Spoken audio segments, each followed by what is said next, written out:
Today we're going to be looking at the Neewer 39.37-inch motorized camera slider versus GVM motorized camera slider 48-inch or 120 centimeters GR120QD.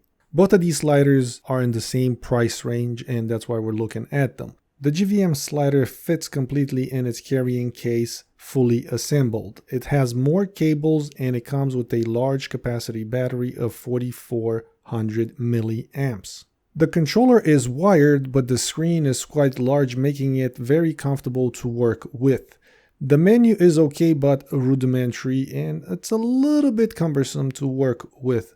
With that being said, it still gets the job done for most of the sliding camera video needs you may have. It has low noise electronics and it comes with a ball head in the box. It is more hackable and it is 8 inches longer. It is equipped better with the double capacity battery. It has the ball head in the box and the larger screen. The battery attaches on the wired remote itself, thus it does not have to be attached to the slider or the carriage. The stepper motor is attached on the frame and the closed loop GT belt moves the carriage back and forth.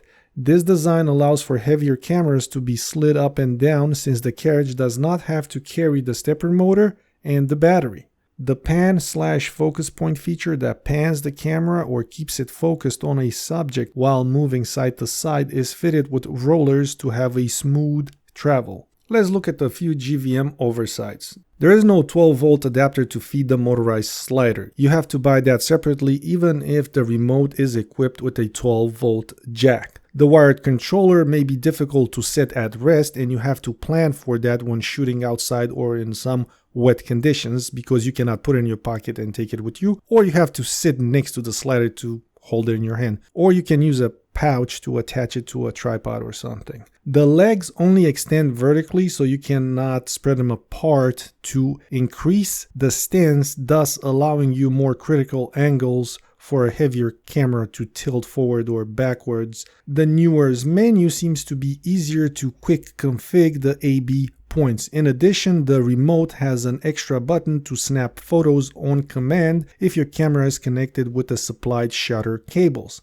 The camera slider has the AB size predetermined for you, which makes things easier to set up but also easier to mess up if you do not pay attention to the sides. The legs rotate to give it a wider stance, which help with more critical or difficult angles and uneven surfaces. In addition, the mechanism is made to just loosen up the bolts but not lose them. There's a few advantages that the Neewer camera slider brings. The advantage over the GVM are the wireless remote and the wider stance.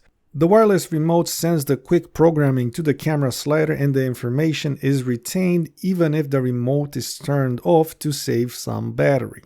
And now we can see some of the Neewer's issues. It does not come with a ball head, so you can only shoot flat if you do not have the extra ball heads. Does not fit assembled in the phone box/carrying case unless you modify the phone box. The stepper motor and the battery are attached to the carriage itself, and it reduces the camera weight it can carry. Neewer's top speed is lower than the GVM but also less noisy. The battery that comes with it's a normal size of 2200 milliamps. I think the menu may be displaying the remote batteries rather than the slider. The remote screen is very small and this could save battery life, but it's also difficult to read and depends on your vision. The focus and pan feature that rotates the camera while moving does not have rollers and it creates a little bit more friction that could be picked up by a sensitive microphone. These sliders may be fantastic for regular photography, but none of these have a ton of menu features. The settings on both are rudimentary and limited in applications. If you want to track celestial bodies for the entire night, then none of these can help you because you cannot select a predetermined time frame in which a certain distance can be traveled.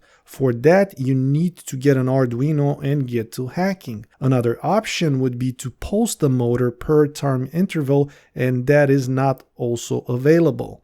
The hardware is there, but the software menu is not. With that being said, there are numerous possibilities open to you to get shots that can make a difference in your videos. And with that, I bid thee, mon amis, farewell and adieu.